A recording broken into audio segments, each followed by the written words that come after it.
Right now at 11, President Trump's sweeping tax overhaul, more details, and how one top advisor cannot guarantee taxes won't go up for some middle-class families. A new rock slide at Yosemite National Park, at least one person is hurt, and the search is on for others. And local resident and actress Julia Louis-Dreyfus is diagnosed with breast cancer, how Hollywood is rallying around her. News Channel 3 starts right now. Live, up and down the coast, from the beaches to the valleys. At 11, this is KEYT News Channel 3, where the news comes first. A 20-year-old accused car thief is behind bars tonight. What's interesting is not that he was caught, but how he was caught. It's our top story tonight at 11. Good evening, everybody. I'm CJ Ward. That alleged car thief might have thought he got away, and maybe he would have, except for a device that was installed inside that car. And News Channel 3's Vicki Nguyen joins us live to explain. Vicki, that device led officers right to the suspect. CJ, the car was actually stopped right behind me by the roundabout in Santa Barbara, and we were told that this actually happened much earlier this morning, the incident that is.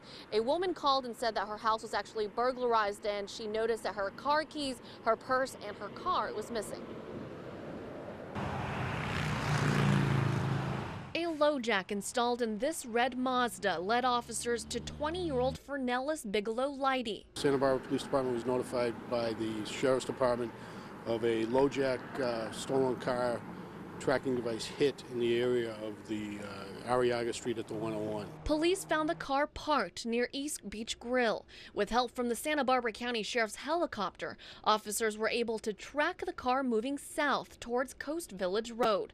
Officers pulled the car over near the roundabout. We arrested one subject in the vehicle who's been currently charged with being in possession of a stolen vehicle at this time.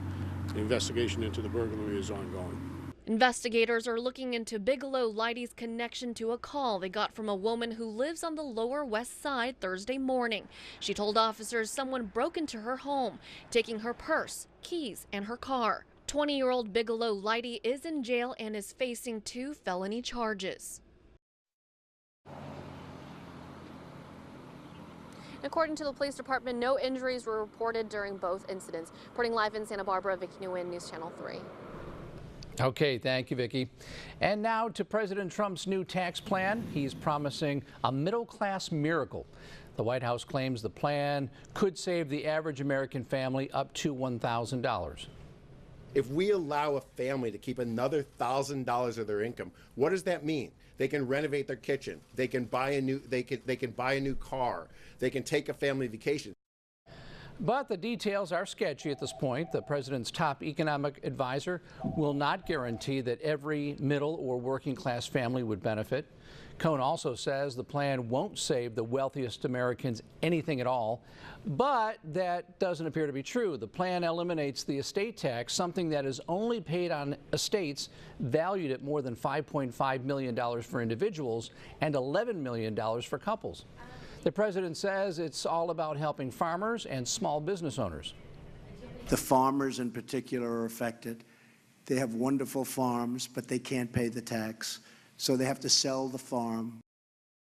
But the Tax Policy Center says a grand total of 5,500 estates will be big enough to owe tax this year, and of those, only 80 are small farms or a closely held business.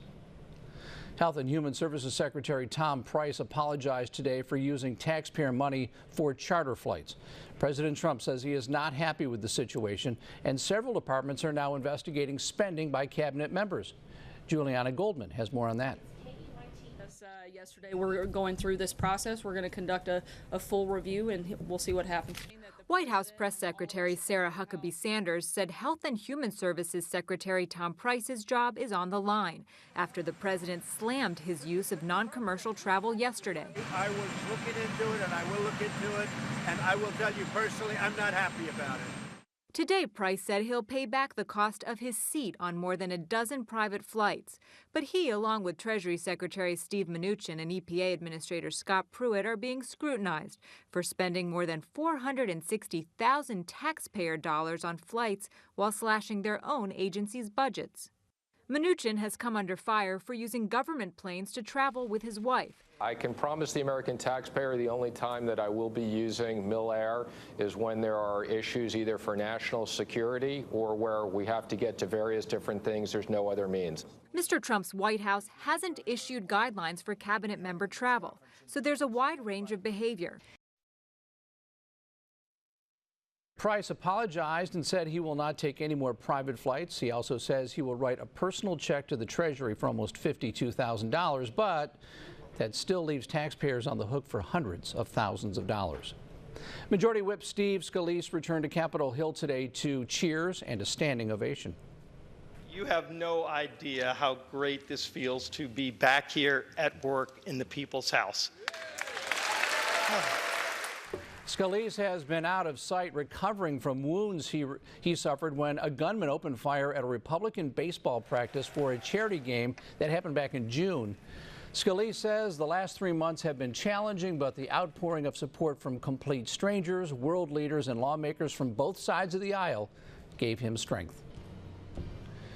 A health alert now. Centers for Disease Control is seeing a dramatic spike in sexually transmitted diseases, more than 2 million new cases since last year alone. The number of new gonorrhea, syphilis, and chlamydia cases are reaching record levels. That's according to the latest sexually transmitted disease surveillance report from the CDC. It shows that in the U.S. there were more than 1.6 million cases of chlamydia, 470,000 new cases of gonorrhea, and nearly 28,000 new cases of primary and secondary syphilis. And in Santa Barbara County, public health officials say the same 3 STDs are on the rise here as well. Some people who are not protecting themselves and are not getting tested. However, some health experts, like Jenna Tosh from the Planned Parenthood, argue a lack of funding is also playing a role in these increases. The later phases of syphilis can present some very serious health concerns, very serious neurological problems, a whole host of problems that are not seen in the early stages. So it's really very important when a community knows that there is a problem with an infection like syphilis. And Tosh believes this new funding will ensure Planned Parenthood will have funding to provide resources to take on this public health concern. 2 rock slides in 2 days. Massive slabs of falling granite kills at least 1 person and hurts others at Yosemite National Park. We'll have details on today's new slide. We have a cool down on the way. I'll have all the details in your full forecast after the break. Live, CJ Ward, senior reporter John Palmentary, chief meteorologist Alan Rose, and Mike Clan Sports. This is News Channel 3 at 11.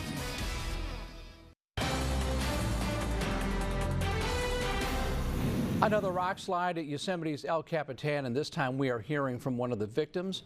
A family was driving their car this afternoon when a rock smashed through their sunroof and then filled the car with more rock and debris. The husband was driving. His wife says he was hit in the head with a very big rock. Something came through our sunroof, but we didn't know it was closed. And we didn't know it was coming, what had happened, but it shattered and the dust just poured in. Glass went flying from the sunroof. And so we were trying to outrun it. It was like, go, let's go. And at the same time, my husband reached up and he was like, oh, my head, because it was bleeding profusely and hurting. And the family says they were driving out of the park at the time, wrapping up a 3-day trip in Yosemite when the rock fell. The rest of the family escaped with no injuries. It's a very common occurrence to have rock fall. Unfortunately, a horrible tragedy in the wrong place at the wrong time. And a little more than 24 hours before that last slide, a slab of the mountain thundered down the valley, killing a British hiker, and another woman that he was with was hurt. It was the first incident like that to kill someone since 1997. Officials reopened the park this morning despite yesterday's incident. Climbers say the latest rock slide happened in nearly the exact same location as Wednesday's slide.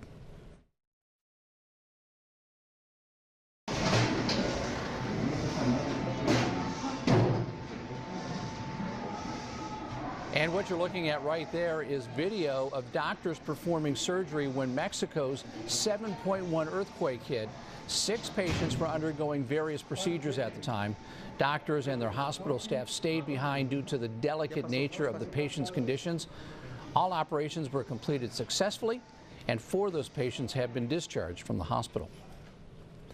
A stunning cancer revelation from award-winning actress Julia Louis-Dreyfus.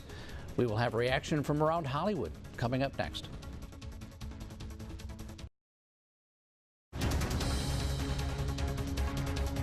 Actress Julia Louis-Dreyfus announced today she's been diagnosed with breast cancer. She just won her 6th consecutive Emmy as lead actress in a comedy for her work in HBO's Veep earlier this month. Andy Rose reports. In a somber post on Twitter, Julia Louis-Dreyfus announced she is battling breast cancer, saying 1 in 8 women get breast cancer. Today, I'm the one. The Emmy Award-winning actress praised those around her for their love and support, along with her fantastic health insurance. The news comes on the tail end of a seemingly triumphant year for the actress. We did have a whole storyline about an impeachment, but we abandoned that because we were worried that someone else might get to it first. Earlier this month, she snagged her 6th consecutive Emmy win for lead actress in a comedy for her role in HBO's Veep, breaking a record. I think you're going to dig it. Let's raise minimum wage. Blind people are people too. A very enjoyable read. It's complex. I'm exhausted. Journey is endless, you know, global issue. HBO told CNN the cancer diagnosis came the day after her latest Emmy win. Before her current hit, Louis-Dreyfus shot to fame in Seinfeld, in which she starred for 9 seasons. Fancy Moses. Louis-Dreyfus has advocated for cancer research in the past by teaming up with the Livestrong Foundation. Several stars have sent support to the actress, including a special shout-out from fellow Veep Joe Biden. HBO says the filming of Veep's 7th and final season will be adjusted if needed to accommodate its star. I'm Andy Rose reporting. Bring it on. Oh, yeah. Bring it on. A consumer alert now. Californians are dealing with an avocado shortage. Sissy's Uptown Cafe in Lompoc is monitoring the skyrocketing price of avocados. The manager says some places are charging $3 per avo right now. He says if prices keep rising, the cafe may have to cut sandwiches, some of them, from the menu. It's hard to tell customers no when people assume that you have a certain product and they come to your place because they want something, and then you're out of it or you're limited supply. They might just find somewhere else to eat. And the shortage of avocados is blamed on the weather and other factors. All right, Alex Piston filling in for Alan tonight, and just a beautiful, mild evening out there right now. It was a beautiful evening, and with the clear skies we've been seeing, we've been getting beautiful sunset. We've got this viewer photo sent by Neil Clark, taken in Santa Barbara on East Beach. Gorgeous photo. You'd like to send us your photo, you can. You can send it to our Facebook page. We do love to get those viewer photos, and we're cooling off this evening. Temperatures in the lower 60s in Solvang, upper 50s in Lompoc. 58 degrees right now in Goleta. Today was a nice warm day. Temperatures above average, especially in Santa Barbara. We saw temperatures about almost 10 degrees above average for this time of year. Take a look at Ojai Valley. They saw a daytime high of 97 degrees. That's about just a few degrees shy of triple digits, and we're getting into October, so a warm one, but we are going to be looking at cooler temperatures going forward. But visibility quite an issue right now, especially in Lompoc. They're looking at less than a mile of visibility at this time, so we are starting to see that dense fog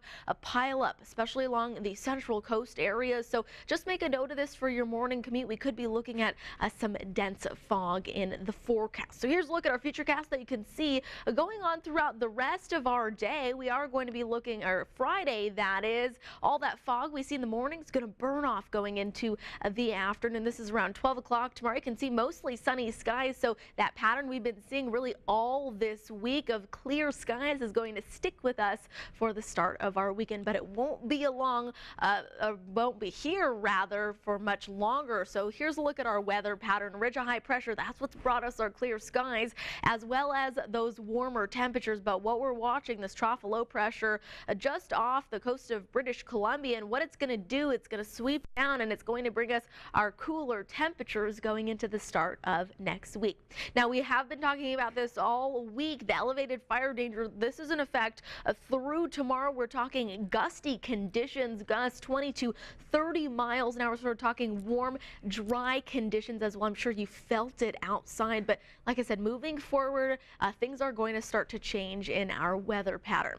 Now, as far as our daytime highs, tomorrow it's going to be a beautiful day. Temperatures nice and comfortable, I'd say, in the lower 80s in Santa Barbara, mid 70s in Goleta for tomorrow. Now, our valley spots will get nice and warm yet again for tomorrow. Lower 90s in Buellton as well as Santa Ynez, a nice warm one. Lower 80s in Santa Maria, mid 80s in Vandenberg tomorrow. Some areas will start off the day very cool, upper 40s to start our day in Paso, but they're going to be warming up to 93 degrees for tomorrow. Ventura County going to be warm as well, upper 70s in Ventura and Oxnard, lower 90s in Ojai, upper 80s in Santa Paula for tomorrow. And some areas have the chance to wake up to some patchy fog for your Friday morning. Now, I know a lot of us are excited for the weekend, and here's what we can expect with your weekend outlook. So we are going to be cooling as we go into Sunday. Temperatures, daytime highs, that is, in the upper 80s. Mostly sunny skies, though, so it's going to be a great weekend to maybe head out to the beach. Here's a look at the next 7 days so you kind of know exactly what to expect. So we are going to be cooling off, as you can see, going into next Wednesday and Thursday. That's when we'll be back along average for this time of year. Now, for Santa Ynez Valley, going into the weekend, we're talking temperatures in the upper 80s to lower 90s, but you can see we really drop off going into the start of the next work week. That is, we are looking at temperatures in the lower 80s, so very comfortable, very mild for that area. That is Ventura County cooling down as well. We're talking temperatures in the lower 70s going into the start of the next work week. Looking good. All right. Looking very good. Thank you, Alex. Well, O.J. Simpson could be released from prison as soon as Monday. The former NFL star and actor has been in a Nevada prison for the last 9 years for armed robbery and kidnapping. Simpson initially faced up to 33 years behind bars for charges which stemmed from a 2007 incident with 2 sports memorabilia dealers at a Las Vegas hotel. In July, a parole board ruled the 70-year-old would be eligible for parole as of October 1st. And now to some huge historic trees in Carpinteria that are making residents there very nervous. The 5 eucalyptus trees at Heath Ranch Park were planted way back in the 1850s. Some people feel those trees, however, could fall and kill someone. The city has used several arborists to evaluate the safety risks from the aging trees. One eucalyptus has been deemed unhealthy and needs to come out right away. And at the same time, a playground near the trees will also be removed to reduce any liabilities. I don't think they got enough notice. I don't think there were no signs posted in the park, and I think that's very important if you're looking at a park and you're going to do a major change in this park, such as removing a playground and cutting down a 150-year-old tree. No tree removal will occur without a public meeting and discussions. And city officials say it's very expensive to maintain the trees and relocate the playground. If you've ever seen promotional pens with other merchandise that have promotional logos on them, well, you have the late Jack Nadell to thank for it. The Jack and Julie Nadell School of Business and Entrepreneurship was dedicated at Santa Barbara City College today. They held a ribbon cutting ceremony. College President Anthony Beebe says it will help business students' resumes. Well, Jack Nadell is such a known person in business and international business that to have his name associated with your resume is going to be a showstopper for any student that comes out to get a degree from Santa Barbara City College. So we're thrilled about that. I want people to know that Jack's dream of a gathering place, an incubation space for young entrepreneurs to gather and see their ideas take flight is really happening. And Jack Nadell died a year ago this week at the age of 92. The National Police Athletic League boxing tournament is underway in Oxnard right now. It's the largest and most prestigious amateur boxing competition in the country, and it runs through Saturday. More than 300 athletes from all over the country will compete, including 50 local boxers, and they range in age from 9 to 35 years old. We're expecting more athletes next year because next year it will be a ranking tournament.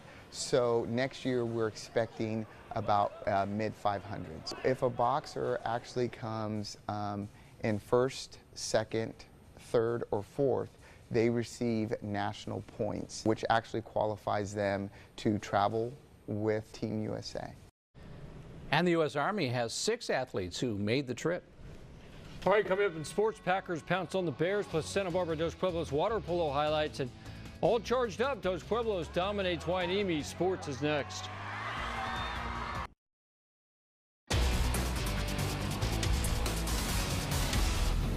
The Dos Pueblos Chargers had their final tune-up tonight before Channel League play starts up next week. On senior night, the Chargers taking on an improved Hueneme Vikings team, but they're not at DP's level yet. Early on, Chargers senior quarterback Jake Ramirez, doing it himself, slips a couple of tackles and races 13 yards for the game's opening touchdown.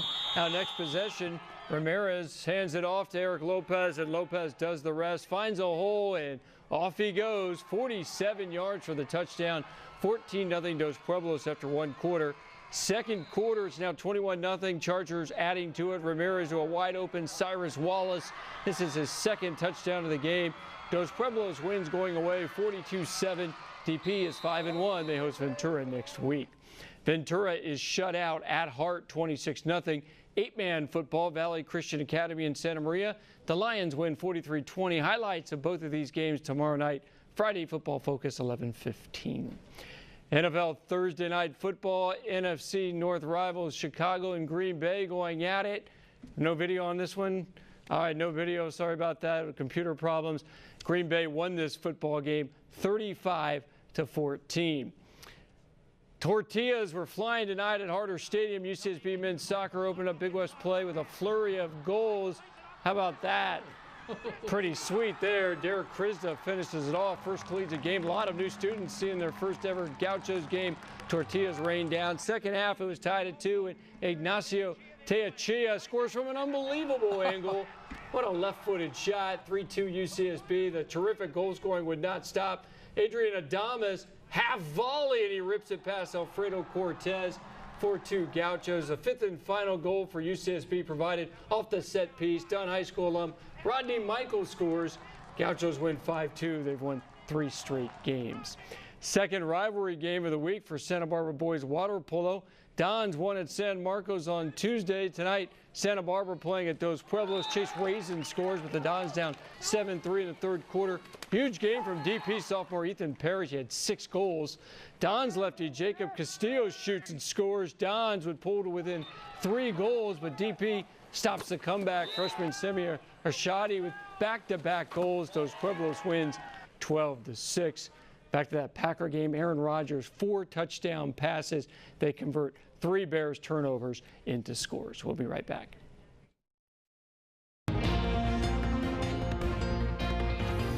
Well, it appears that Justin Timberlake will take part in Pepsi's Super Bowl 52 show in Minneapolis in February. This, despite the NFL saying that it's not ready yet to announce anything. If Timberlake is headlining the show, his return will come more than a decade after his part in Janet Jackson's infamous wardrobe malfunction. Remember that?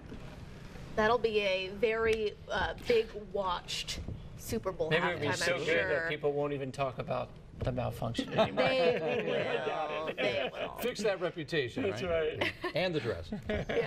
All right, one last look at weather. Yeah, absolutely. So we are going to be warm in the valleys tomorrow, lower 90s in Paso and Ojai. But place to be tomorrow is going to be along the coast. We're talking temperatures in the 70s and 80s. All right. Like all those 7s. Nice. Yeah. Thanks for watching, everybody. Have a great night. Stay tuned for Jimmy Kimmel. He's next.